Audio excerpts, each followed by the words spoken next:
Acclaim for his humor, movies, humanitarian work. Just written a book about his legendary partner, one of the greatest comedy, in fact, the greatest comedy act of all time. Ladies and gentlemen, here he is. Here's Jerry Lewis.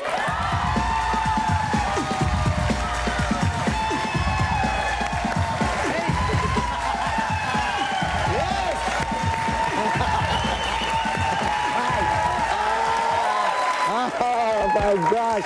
Look at him. Jerry Lewis right here.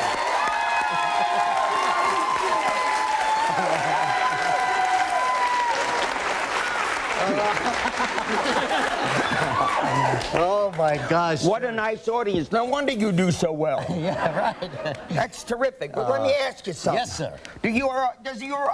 I love these chairs, by the way. No, I'm fine. I'm fine. Reg, does your audience know that based on our union rules, performers that come out here to see you have to be paid? Yes. Yes, okay. So, now listen to this. I get $418 today. Really? For being on a show. That much? Yeah. But I'd like cash. Gelman, reach in there. Here, Gelman, hold it. I have to sign it later. Oh, God. Oh, boy. Do you know what mixed emotions are? Mixed emotions? Mixed emotions? Sure I do, yeah. Happiness and sorrow, same time. You're supposed to say no. What? Oh, what? Mixed emotions is a man watching his mother-in-law drive off a cliff in his new Mercedes. Oh, Jerry. Oh, Regis.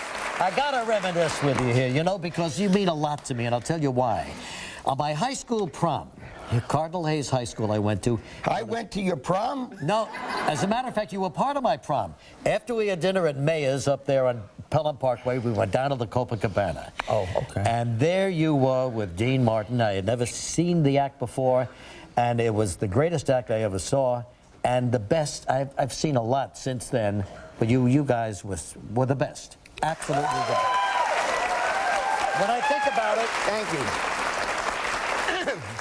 when I think about it, I just, you know, remember everything. And you know what I love that you're doing? What?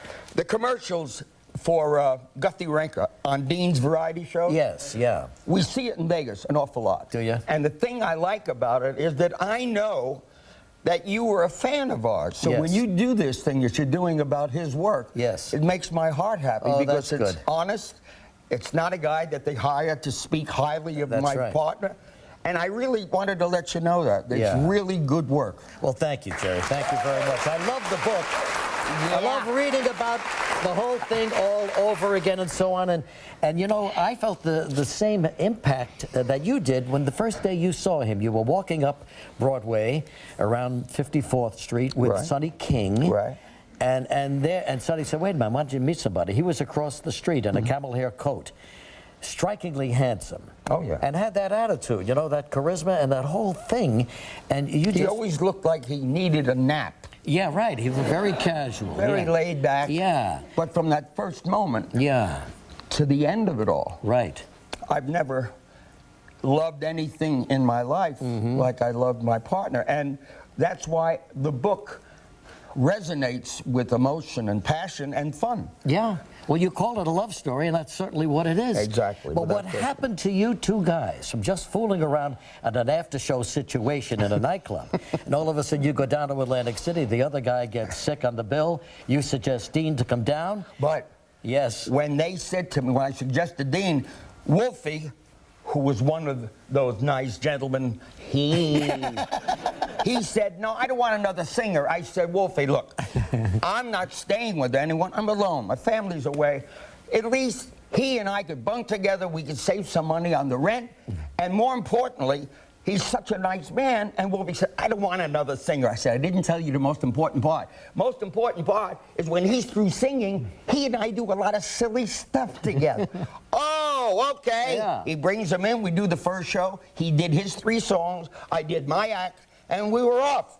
So Wolfie comes backstage and says, you remember what you told me about the silly stuff? you better have it the second show, or you're going to see what cement shoes feel like. And we went out and did 2 hours and 20 minutes. Right. With everything that I remembered my dad did in burlesque. And when I told Dean we're going to do such and such, he went out there and never missed a beat. Yeah. And that was the way it was for 10 years. He would play golf. And I'm writing something for the opening at the Copa. I didn't see him until 5 o'clock in the evening, and we're going on at 8. And I gave him a pretty complicated thing that I was going to do. Yeah. He never missed a beat. Oh, he was right there. Yeah, it was phenomenal. All right, listen, we're going to take a break. We'll come back. We'll talk some more, okay, with Jerry Lewis. Yay! You were doing pantomime? A record act, that's right. Like that? They called it a dumb act. A dumb act? Yeah, moving your mouth to recordings doesn't take a hell of a lot. And then, of course, you got started with Dean, and you came out of Atlantic City like gangbusters, went into the Copa, and that's where the history began, huh? Yeah. Oh, my God, Jerry, it was so terrific. Just two guys up there, ad-libbing for a lot of it. You know, I mean, you kind of knew where you were going. 60%. Absolutely. And then back down to Atlantic City, of course, to... this is 1946. That's my firstborn. Yeah, there's Gary. Gary. Gary. He just turned 60. Oh, my gosh. Can you believe that? And What are you moaning? What are you moaning? I can't believe it. He turned 60, and I'm weeks away from 80.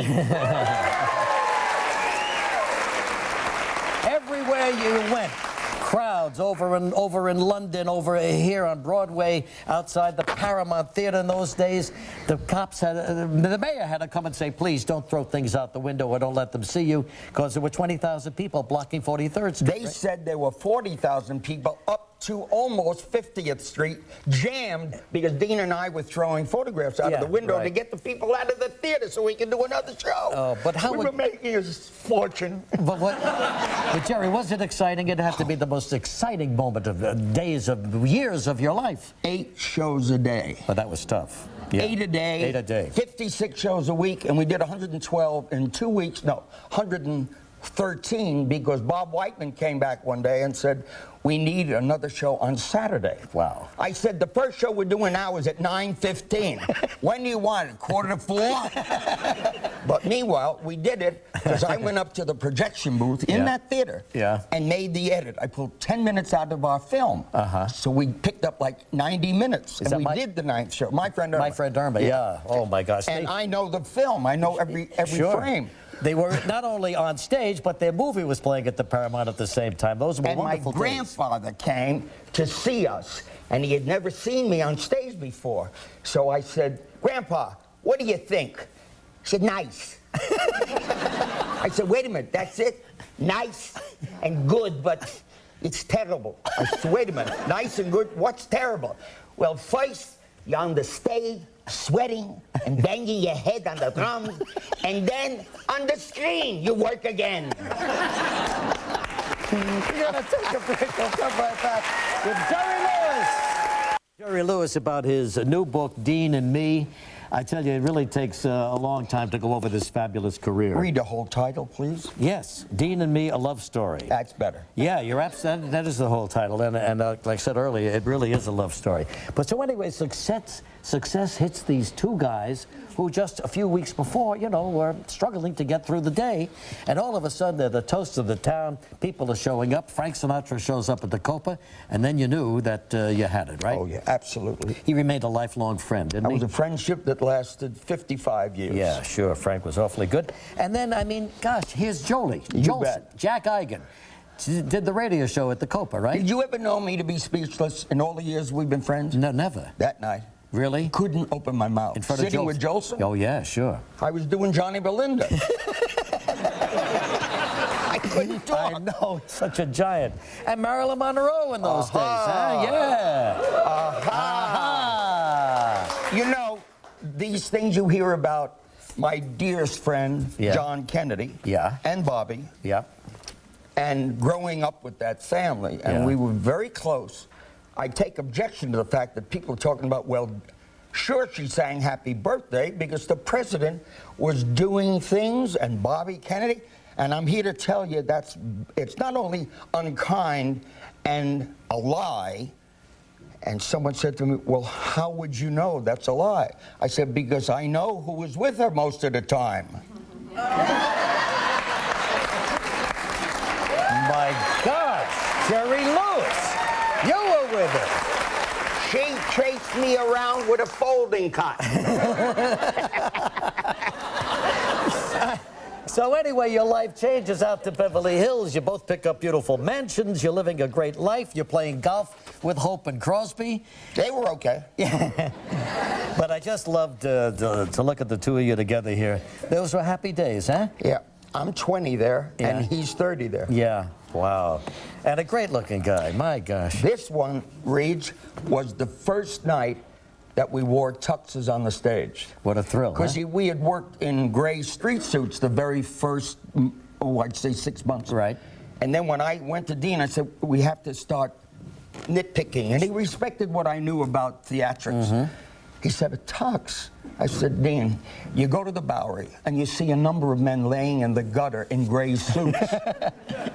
Trust me, our humor will be heightened when we walk out dressed that way. And we never, ever worked any other way. That's right. And he got to love it. He didn't feel dressed up unless he was in a tux. He would never perform without the tux. Oh, my gosh. Well, I can see that there was a lot of affection on his part, too. I love that picture. Huh? I love that picture. He liked you a lot, didn't he? He loved you. Yes, he did. Yeah, and then these crazy pictures that you took, and this was so indicative of the act itself, you know, jumping up and down and yelling and screaming. That was Philippe Holtzman. Holtzman shot that for Life. It was the Life cover. Life magazine cover, yeah. And then the years go by, and of course you had that. What did break you guys up? I don't know how to make it simple, but I'll try. We both knew that we had reached utopia. Mm-hmm. We started together. He got $125 a week, and I was getting $125 a week. Right. In less than 9 months, we were getting $50,000 a week. Mm-hmm. That's how fast it happened. Wow. And we went, and we continued, and we built, and we grew. And I think you have to remember, we just came out of a war. Mm-hmm. The country was ready for fun, and they were ready to see two men that loved one another getting paid for having a good time. It was the right time, yeah. Okay. And we had 9.5 miracle years until the outside forces got to me, got to Dean. You should sing by yourself. You don't need him. Mm-hmm. They got to me. You should be directing and writing. That's what you do. And before you know it, the poison leaks in, mm-hmm. and we're not talking to one another. Mm. It's a case of pure stupidity because we were kind of young and vulnerable, and we broke up. Did it break your heart? Oh, sure. Yeah. God. I grieved up until the night I sat down to write the book. Which was? The day he died. Yeah. I was in Denver doing Damn Yankees, and I went to the typewriter. That night, I hit the word closure. I wasn't going to get closure. I was going to get some kind of relief from the grief.